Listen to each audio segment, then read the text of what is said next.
Welcome back to Drunk on Writing and the Drunk on Writing Show, brought to you in part through the patronage. What? What? Were you looking at me like that? No. Through the patronage of Ariya and Norinth and brand new at the sponsor level, Folksy Girl. Welcome. One-time gift, she said, on YouTube. She wanted to do this one-time support to kind of like help support the show, which was Nice. awesome. We really appreciate it. Hopefully you've been checking out all the patron exclusive stuff while you've been in there. I kind of said, hey, be sure to check out all the Christine videos and everything. Hopefully you've been enjoying it. Thank you again for joining us. And also want to mention, welcome Amanda, who signed up as a new patron, I think, since last episode, right? Yeah. Yeah.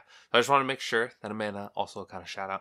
Welcome, everybody. This is awesome. I love seeing some growth.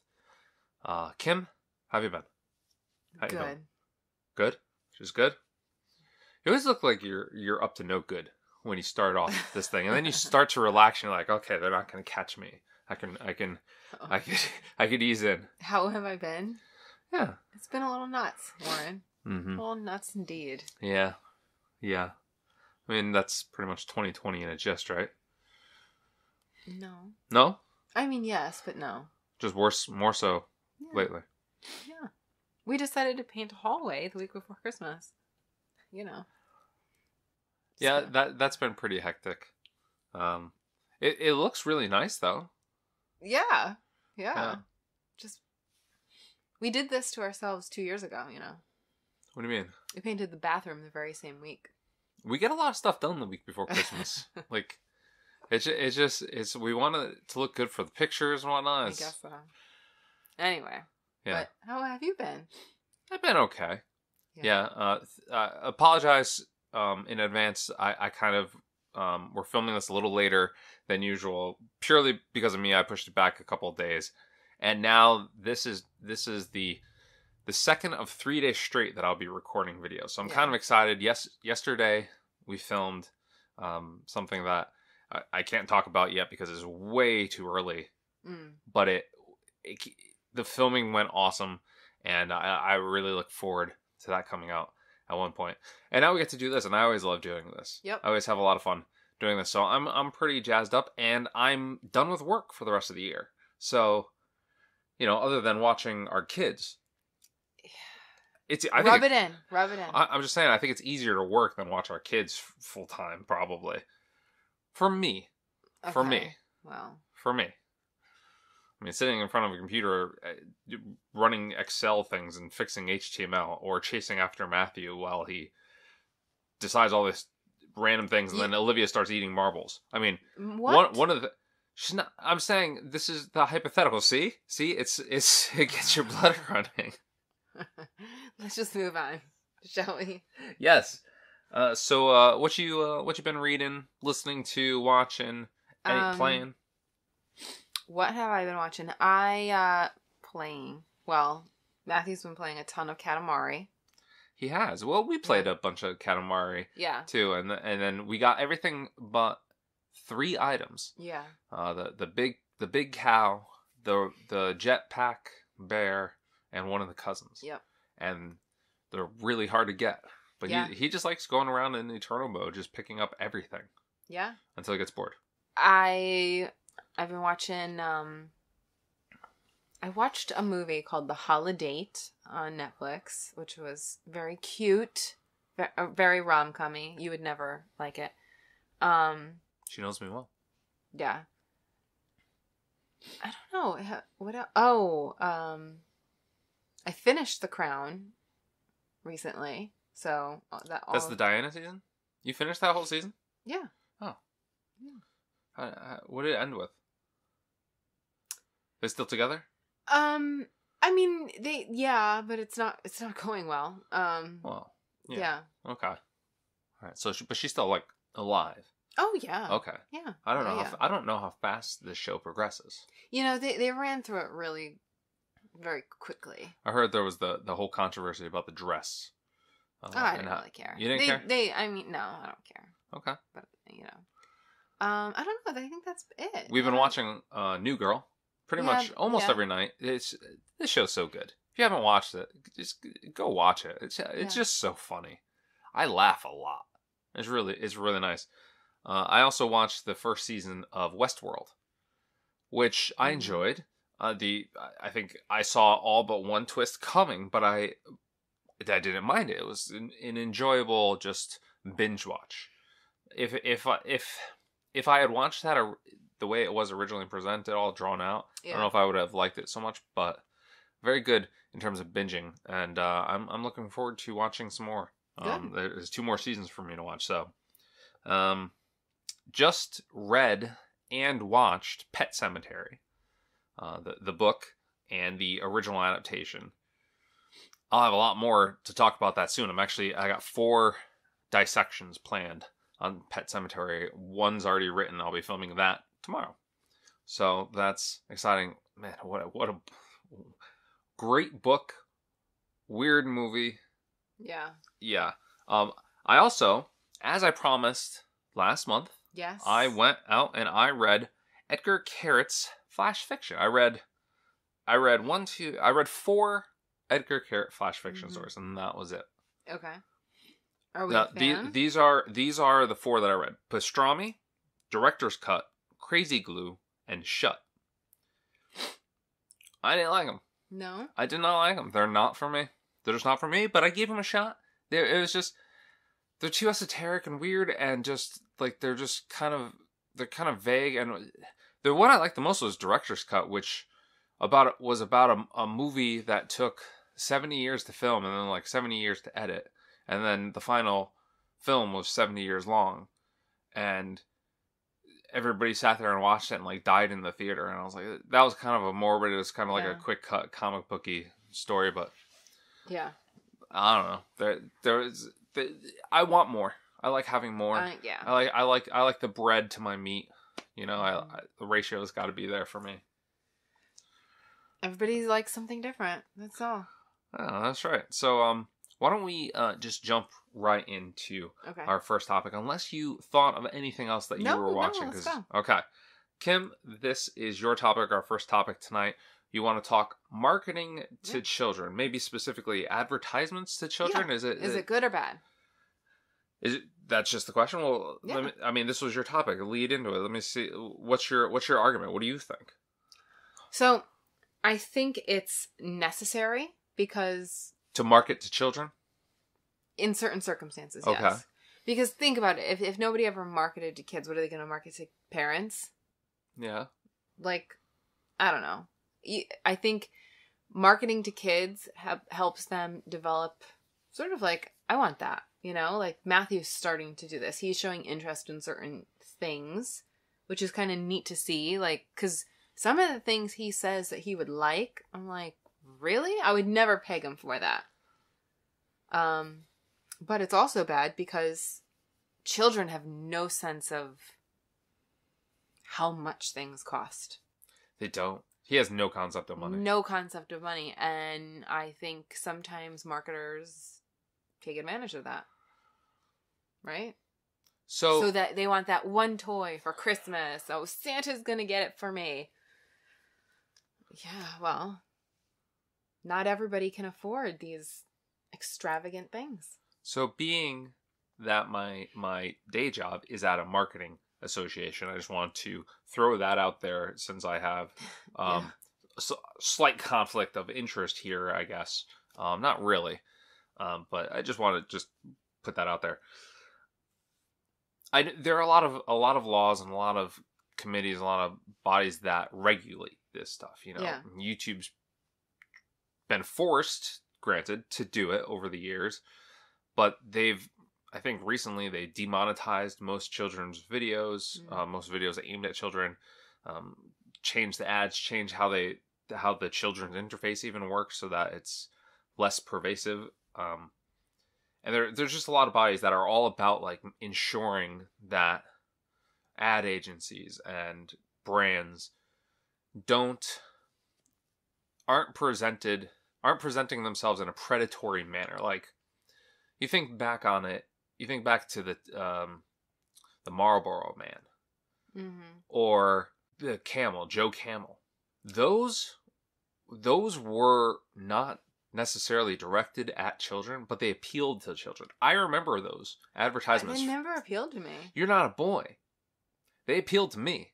A cowboy looking super cool, smoking a cigarette. He looked awesome up on that horse. And Joe Camel was disgusting. Joe Camel was like super smooth, cool Joe Camel. No.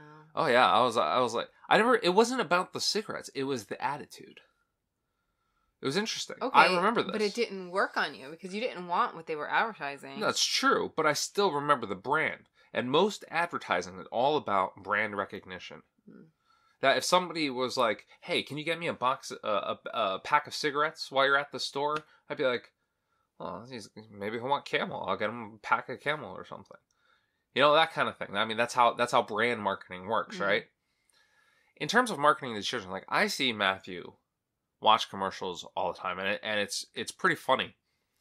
He'll be watching Netflix, and there will be no ads, and he's fine with that. And then he'll go to TV, and sometimes he'll be like, "Just fast forward through the ads." Yeah. But if it's on like a certain channel, he'll sit there and straight up watch those ads, and he'll be as engrossed in those ads as he is the actual show. And that's where he comes from. He says, "I want blah." Yeah. It's interesting though because as streaming becomes the main source of entertainment for people, I'm curious to see how marketing is going to shift towards kids. Well, so we have some good examples already. That kid on YouTube who does all the unboxing, does all the he made like $250 million last year through he's like 9 years old. He does unboxing videos and kids watch him. What is a boxing? Unboxing. What's that? I love you. I love you. Unboxing videos. Like yes. Opening a box? Yes. They get figures and they get PlayStations. They got all sorts of stuff, and they open the box and they talk through what's in it and they show it off. So boring. I would never watch it's that. a whole segment of YouTube. Watch that. A lot of people do. It's a very big thing. This kid's got his own clothing line, his own toy line. We were at Target the other day, and Matthew saw it, and he wanted it, and he does not know who this kid is. That one was like it was a mystery box, so like had some of his favorite stuff inside of it. But that's what advertising is becoming. It's right now influencer driven in a lot of ways. I mean, that's very pervasive. We have a whole conference about influencer marketing now.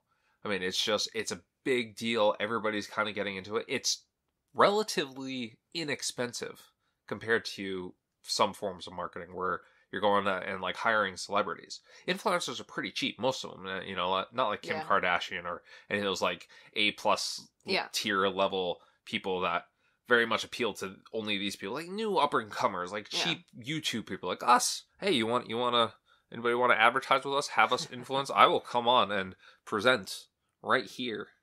It can be our third person. Where's Dixie? Oh, right. We don't have our dog today. She's upstairs. Don't say we don't have her. Yeah, I mean, we have her, yeah. I mean, she's not here. Yeah. Yeah, so I mean, I just think it's interesting to think about. So do you think it's good or bad? Change. I think it's both. I think it's both good and bad, because I also do feel like there are still some times where it's like this expensive thing that who can afford that? And kids don't need that. Not always. It's not like the PlayStation 5 being advertised to the kids. But it's not for kids. Well, kids can play it. I mean, I guess so. I mean, what's the most expensive thing you've seen advertised to children? Usually it's like things that are going to be really annoying, like those 12-part eyeballs that Matthew likes to throw at the floor every time I build a new one. I don't know, because I generally dismiss it, as bad as that is. Like, I'm not giving him everything he wants on TV. I'm not. Do you keep track of it at all? But I know that there are parents out there that even the small things, they add up. Yeah. You know what I mean? And well, you have to know your child too, and that's where you have to step in as a parent and say, and what you do, you dismiss it. You're like, you don't want that. You just saw the commercial and you thought it was cool. I'm not going to get that for you because I know you're not going to actually play with that long term. You're going to play with it once. It's going to end up in the closet in a million pieces and you're never going to look at it. And then 6 months from now, we're going to give it to Goodwill. That's the lifespan of that toy if we were to purchase it. So you got to use your best judgment as a parent. And maybe some parents can't do that. But, you know, that's part of being a parent is taking on that responsibility and figuring out things so you that think you're what? Marketing to children? Yeah. I don't think it's necessarily good. I don't think it's necessarily evil. I don't like marketing to people. Like, I don't want to watch an ad generally, unless I will tell you one thing. As the ads just know us better and we feed the algorithm and they've become more and more targeted, they're getting really good at advertising to me. Because I will, multiple times a day, I'll like stop, especially on like Instagram, I'll stop and like, ooh. Yeah. Yeah. The Instagram is good. Yeah. There's a couple things I've sent you. I'm like, oh, this is cool. Worn like this. And you're like, ooh. Yeah. Yeah. I mean, it's really, it's happened pretty frequently. So, I mean, advertising is designed to get you to spend your money or in some way, shape, or form. It's to get your attention. Like, it's I'm gonna boil it all the way down. It's just make you spend money on something. Yeah. Society wouldn't exist. Our society wouldn't exist if people didn't spend money. Yeah, I understand that. So, I mean, advertising. The kids don't make money. Kids don't make money, but their parents do. Most of them. And through the parents, the children help drive the economy. Yeah. You know. Yeah. I mean, if children just didn't buy anything anymore, if they stopped and they bought a Switch and only Animal Crossing and that was it. Animal Crossing? What's that? Where have you been? What is that? Is that a movie? Are you serious? Animal Crossing? I think it's a book, right? Is it a book? Animal something? It was like the biggest video game in all year. Like it was this year? Yeah. Oh. Yeah. For kids? Yeah. Oh. And adults. Okay. Well, you know. Wow. Okay. I mean, Joe Biden had an Animal Crossing island. Wow. You're just out of the loop. All right. That's awesome. All right. Any final statements on this topic? No. We're all set with that one. All right. Then I'm going to kind of throw MacGuffin in the works here and say that for our next topic, we're going to go straight into talking about our movie of the month. My pick, Knives Out, a 2019 American mystery film written and directed by Rian Johnson. A modern whodunit. This is the Wikipedia description. A modern whodunit, the film follows a master detective investigating the death of the patriarch of a wealthy, dysfunctional family.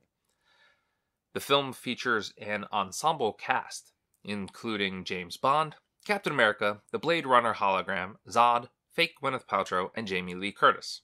Had a budget of $40 million, made $311.4 million at the box office, and it was announced in February 2020 that a sequel with Daniel Craig reprising his role as Detective Benoit Blanc was in development.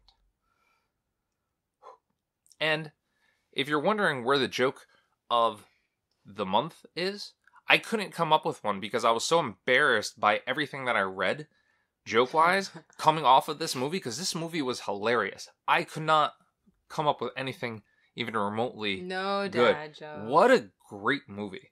I really enjoyed this movie. And it was funny. It was smart. I kind of summed it up for me that it was a murder mystery a la Clue through a Wes Anderson cross Alex Garland lens. It was hilarious, heartfelt, and the plot's central twist, which completely changed the thrust of the film. Superb. I know it's a good movie when I stay awake to the end, and I don't have to go to bed. Yeah, so I mean, we've talked several times on here that some movies take us a few nights, you know, because it's a long day with kids, and this one we started around 9:30, and we watched it straight on through. It was captivating. It was really good. And like I said, that central twist, and of course we are going to talk spoilers, so please, if you don't want to talk spoilers, really, please refer to the time code below, and you can just skip over this and come back later. the twist in the middle where we find out that she didn't do it, or she killed him, basically. Yeah. Or she thinks she killed him. And then it's her trying to get away with it for the rest of the movie, as we've already figured this out. Like, that was amazing. Yep. I did not expect that to happen, at least that quickly. And all the while we're getting the little sides like the stairs, which I wanted to murder those stairs. But, I mean, I understand them in old houses. Marta, everybody thinks that she's from different countries. The CSI, KFC thing. Yeah. The thing with the soup bowl, the fake knife, the mug, the cop being a fan of the dead author and like freaking out, like at the end when Blanc is summarizing it, he's like, shh. All of it was just so perfectly done. It was. The only thing that threw me for a loop, Daniel Craig's accent. I know. I was not expecting it. Like, he came in and he was stoic. He was very James Bond looking. Very James Bond. And I was expecting him to talk like James Bond. Yeah. And then he comes out with this accent. I was like, whoa. But I did really accept it by the end, and I loved hearing him talk. It took me a bit to get used to it, though. Because I don't know. I'm not used to him talking like that. But it was a good accent. I mean, I think I stopped and said, "What?" Yes, we paused it and we were like, "What? What happened there?" Because I just started cracking up, and I was like, "This isn't real. This did not meet my expectations." I thought I like misheard what, I don't know. I thought it really threw me. It really did. But I loved this movie. Yeah. I mean, this is like, I'm a big mystery person. Mm-hmm. I knew you'd like it. I'm a big mystery person, and this was perfect. This was the perfect movie for me. And it had Chris. Yeah, did you like him in the cord sweater? Yes. Yeah. Okay. What? Yes. Those look very nice on men. You should buy me one. I have offered, and you're like, no, that's not my style. I don't remember ever being offered a quarter sweater. I will go to the store tomorrow. What was this, like 3 or 4 years ago? It was several years ago. Several. That's more than 3 or 4. So it's been a bit.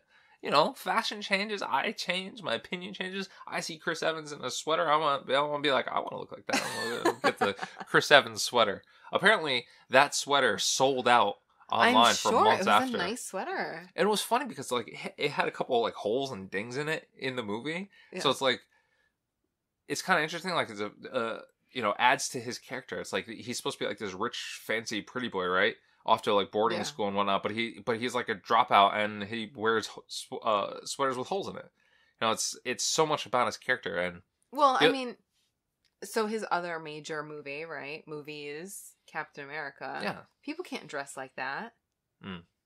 So you know, I mean, this is a relatively indie film. Yeah, right.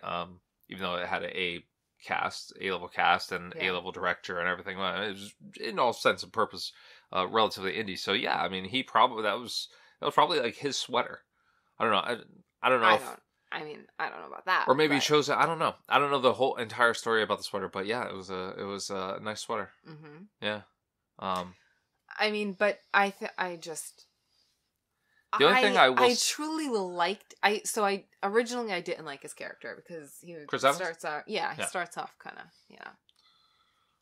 hot shitty. Well, I'm not going to use the term I was thinking of, but you start to like him, and you start to really root for him, and then it completely turns again, and I'm like, what the hell?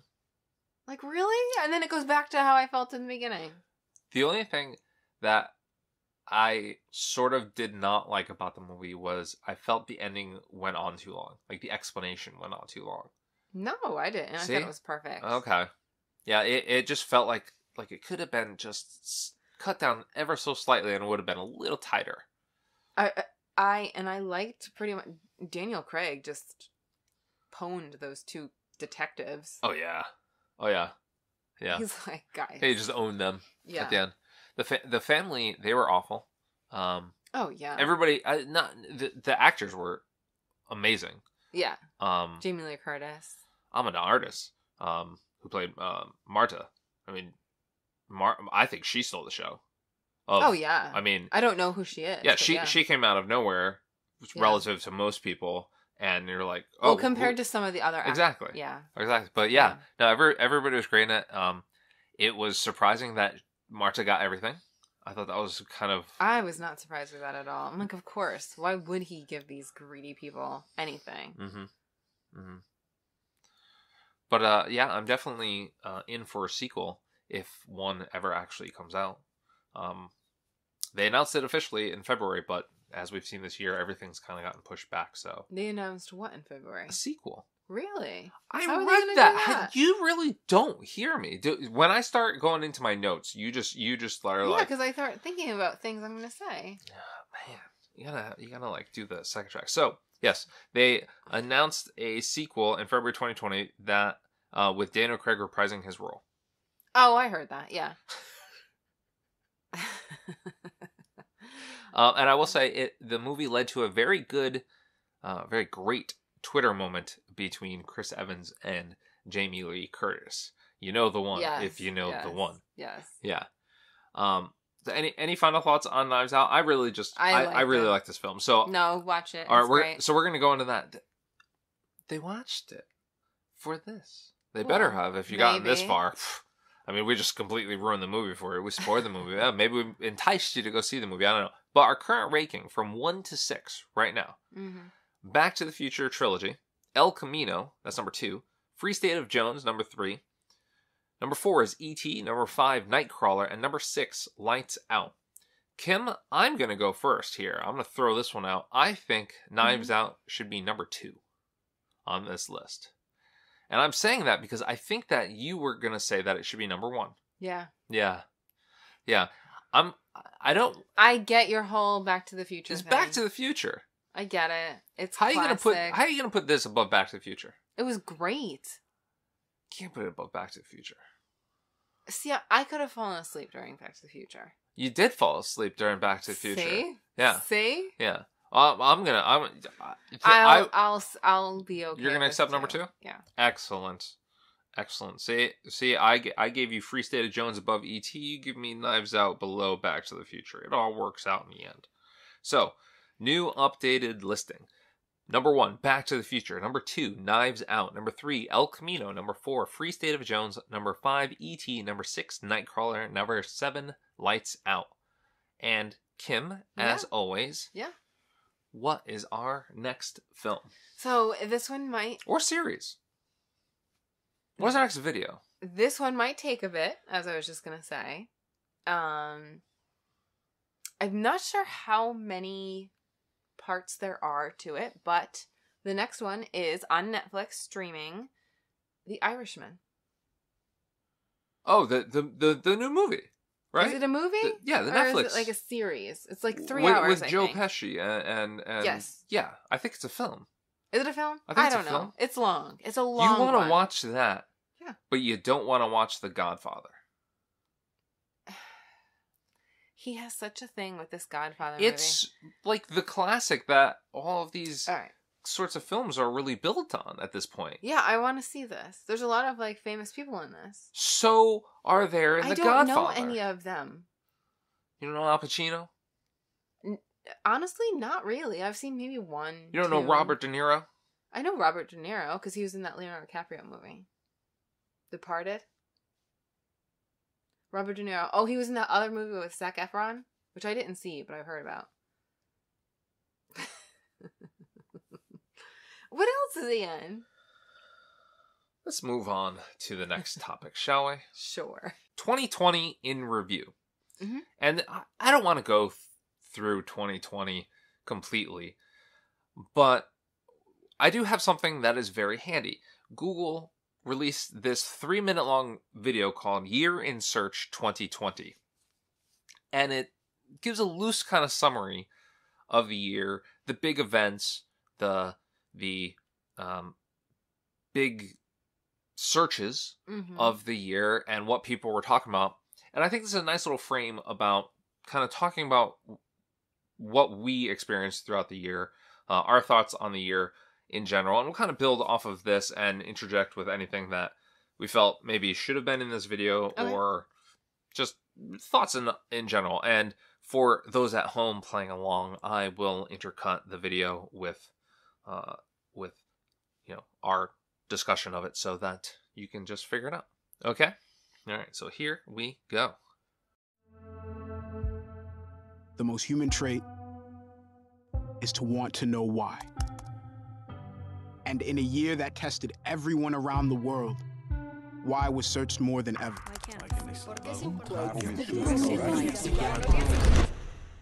The spread of the coronavirus has passed a significant milestone. And while we didn't find all the answers, we kept asking. Some questions inspired joy. Can I just say, I still haven't seen Parasite. I feel like that's one that we should watch at some point because it won everything. Parasite? What's that about? I don't really know. Oh, okay. So we should add that to the list at some point. Okay. Yeah. Life in the bubble. Woo! You love me? Yes. You love me? Yes. I love that video. Remember that video? No. Yeah. Do you live in a bubble with the NBA players that just showed up? I don't know what an improper fraction is. Teachers should make $1 billion. Do you agree with Jimmy Fallon there saying teachers should make $1 million after the education that we've I don't know done? about $1 million. I don't know about $1 million, but they should make a lot of money. Yeah, it's a hard job. Mm-hmm. Educating children. I feel that educating young children is especially hard. Mm-hmm. They should make a lot of money. Yeah, I mean, the kids don't have the attention span. No, they don't care. They want to run around. Yeah. Trying to get them to actually want to learn is quite a feat. So yeah. I don't envy them. I tell them that all the time. I'm on the board of ed, and I'm like, I couldn't be a teacher. Yeah. I could not do it. I highly respect that position. Oh yeah. Oh my god. We found toilet tissue, y'all. Oh my god. Do you remember the toilet paper shortage?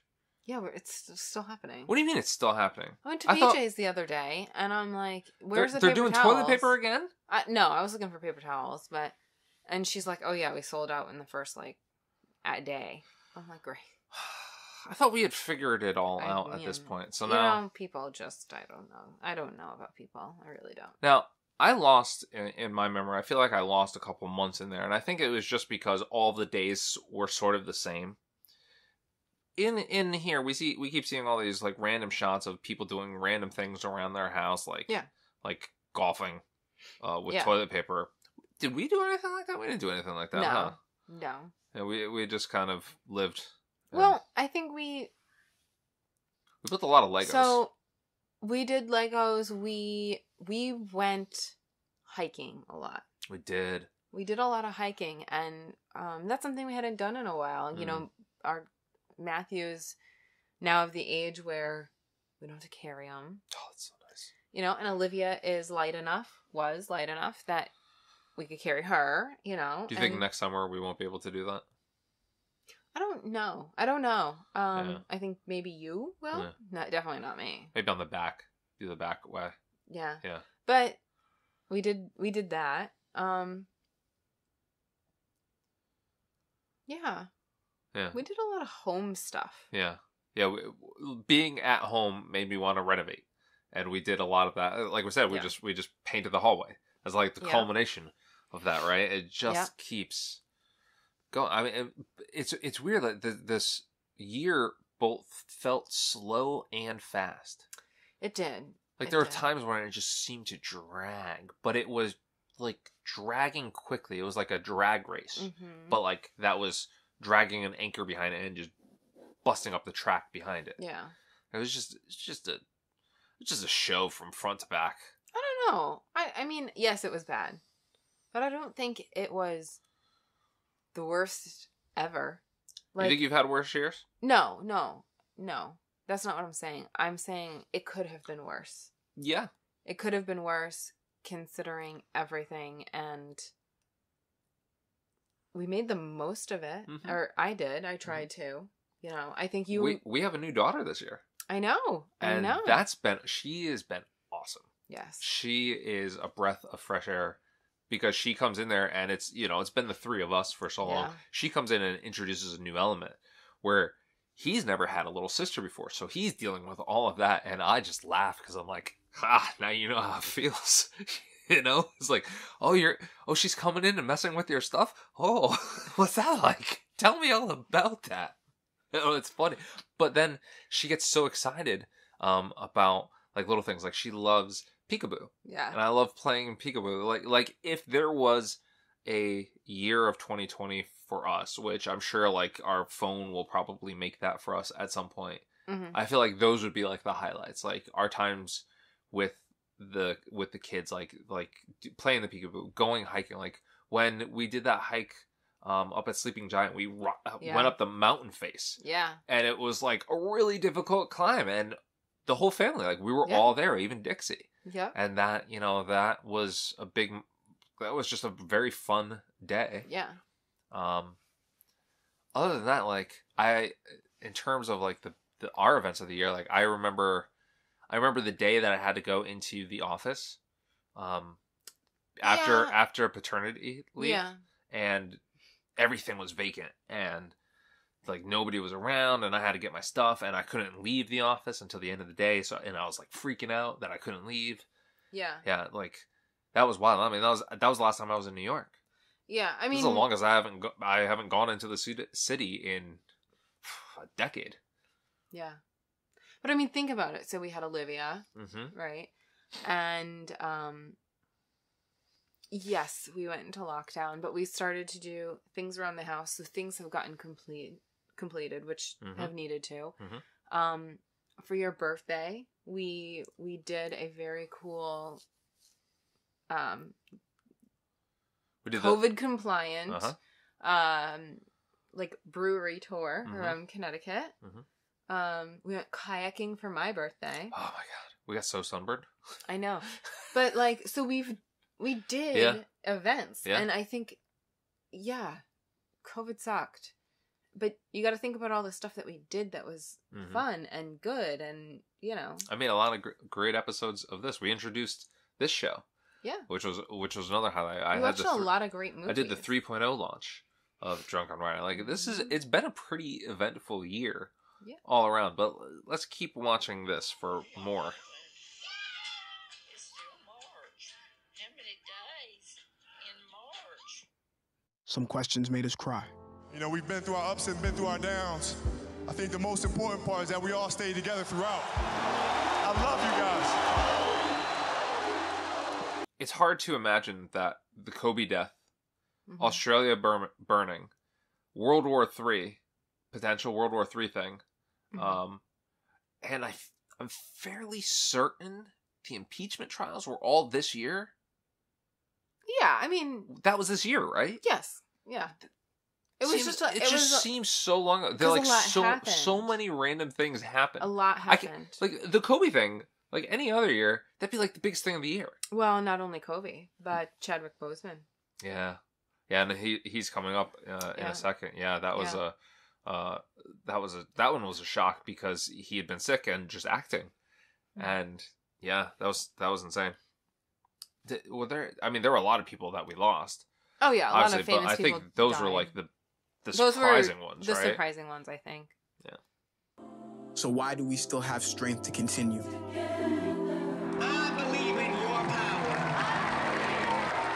power. So we had the Black Lives Matter movement, which I think brought a new sense of awareness to that movement and just what's happening, and I think everybody rallied behind it, and it was really nice to see kind of like the unity of people. Yes, there were people that didn't agree and all of that, but look at all of the gatherings that happened, right? I don't think you ever in history, right, when around race have we ever seen anything like that part before. Of the fascinating part of it is the role that technology played in the whole thing. That a lot of this was sparked because people have cameras at all times on them, and they're recording these things now, whereas before these would probably happen and nobody would know about it. Well, and that's funny too, because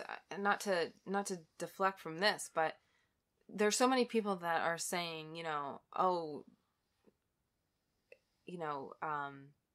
the phones are always listening, or I don't want a Alexa because it's always listening, or I don't want this in my car because I don't want them to know where they're going.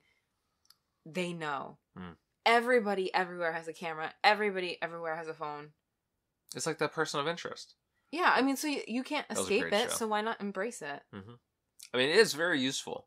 Yeah. I think I don't want it to go full overboard. I don't need full control of every facet of my life. I don't need that personally. I kind of like how things are. Yeah, I still don't want to. I think you're gonna have a difficult time getting old. Yeah, yeah. I mean, I've already gotten to the point where I accept, like, I'm not doing that. I've gotten to that point where there are certain things, and I can't name one right now, but like they're just Discord. Discord's like a big thing. A lot of people have embraced. See, you don't even know, but I'm not going to try to figure that one out because I'm just not. No, I'm not going to do that. Chants of Black Lives Matter echoed from thousands of protesters in cities around the world. Why are we not defeated? We have made too much progress, and we are not going back. We are going forward. But I mean, we have seen those marches before. Not to this extent. Not to this extent. Not to this extent. Yeah. Yes, they happened in the 60s. But are the protests still ongoing? Like, are people still protesting I'm at this point? Sure. I don't think so, but I don't think so. Not as widely as it was, at least. That was amazing to see.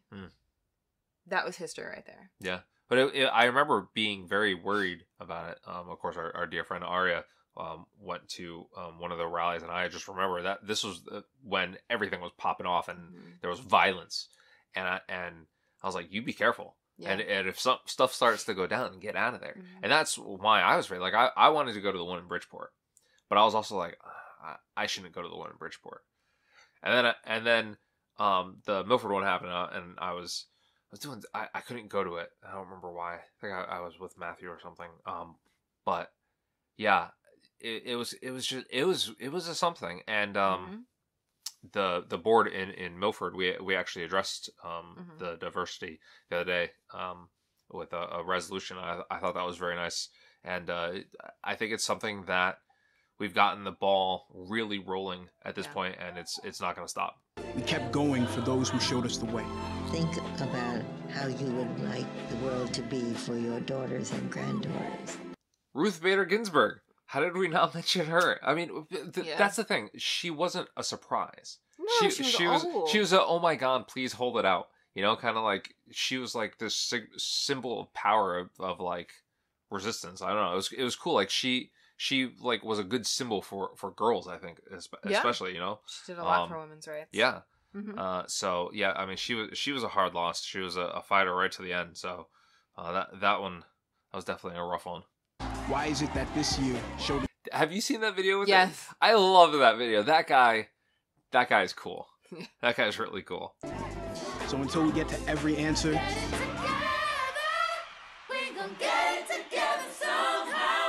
we're still searching.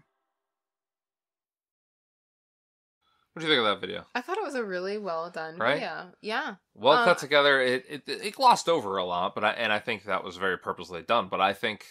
It's okay, though. The stuff that it omitted... Yeah. Well done. Well done. It appeals to everybody this way. Exactly. Yep. Yeah. Which is what they want. Yeah. Now, in terms of 2020, any other thoughts on the year? I mean, I'm fairly just glad it's done, and I'm looking forward to 2021. I'm looking forward to vaccinations. Bring them on. I mean, I'm far at the back of the list, but I'm ready to go back out and go to restaurants. Even if we have to continue wearing masks and everything, I am set. I am ready. I want to go out. I want to go on vacation. I want to go on vacation. I look forward to that possibility. Yeah. Just imagine going to Disney World. Yeah. I don't want to go to Disney World right now. If somebody was like, "Here's a free ticket to Disney World," I wouldn't go. Yeah. No. Definitely not gonna happen. But 6 months from now, or however, I don't know how long it's going to take, but no, I'm looking forward to just life sort of getting back to some semblance of normalcy. Maybe we'll get there. Maybe continue to work from home though, because I rather like that. Maybe part-time, that'd be lovely. Yeah. If anything comes from that, let it be that. Yeah. And we're going to talk more of our thoughts and expectations on what's to come, maybe next year, maybe in the next few years, in our next topic, our patron exclusive topic, to kind of wrap out the show. But while we get ready for that, I want to say thank you to all of the non-patron viewers out there, just for kicking in, for chilling with us, watching. I do want to say, I forgot to include something real quick, because we just sort of moved on, and that was actually my fault. I want to include our patrons who left comments about Knives Out. I completely forgot to omit them. TheCinephiliac says, I vaguely remember seeing this in cinemas when it was first released. I was pretty hammered when I saw it, so sorry if I don't remember it perfectly. I do remember loving the genre change from whodunit mystery to the mystery of how she will cover it up, cover the accident up. And the final twist of who actually did the killing, which is given away by a clue with the dogs earlier, which I didn't catch, was a satisfying one given the details of his plan being surprising, even if he himself seemed pretty suspicious. Did you see it coming? Did you see Chris Evans being the bad guy? Like, I felt like there was like a slight like possibility, but I was dismissed it. Yeah, I had dismissed it. That's a good way to put it. And Folksy Girl, our lovely new patron, says, I'm so glad I have Amazon Prime. I just finished watching Knives Out, and it is a true to the expression whodunit. I like that they showed the cracked glass on Marta's cell phone. I can't remember ever seeing that in a movie before. That was a nice little detail. I called that out too. True to life, yes. I have to say that it's strange to see Jamie Lee Curtis and Don Johnson, who were so young in the 70s and 80s, now at the beginning of old age. I remember seeing Curtis in the 1978 flick Halloween when I was 20. I just want to add that this movie was intense and sheer suspense. I was at the edge of my seat every few minutes. Daniel Craig's southern accent was spot on. Christopher Plummer was very good as a good man because in my one experience with him in real life, he was insensitive to a disabled person, my mother. I just loved the moments that it got intense. I was completely enthralled. Folksy Girl, you have quite a story going on there. I love it. I love it. Welcome to the patronage. I look forward to seeing your comments each and every month. I mean, it was great. But yes, I wanted to make sure I got that in there. Thank you all. Thank you for your continued patronage. Thank you all for watching this on YouTube. Remember, if you enjoy this, please be sure to give it a thumbs up. Please like the channel. Please subscribe to the channel. And please head on over to drunkonwriting.com and sign up where you can get more videos more often and fun little exclusives like our next topic, our expectations for the years to come. Our expectations and predictions, basically. That should be fun. I don't know what Kim's are. I barely know what mine are. We're going to have fun talking about it. So, as always, cheers and keep on writing.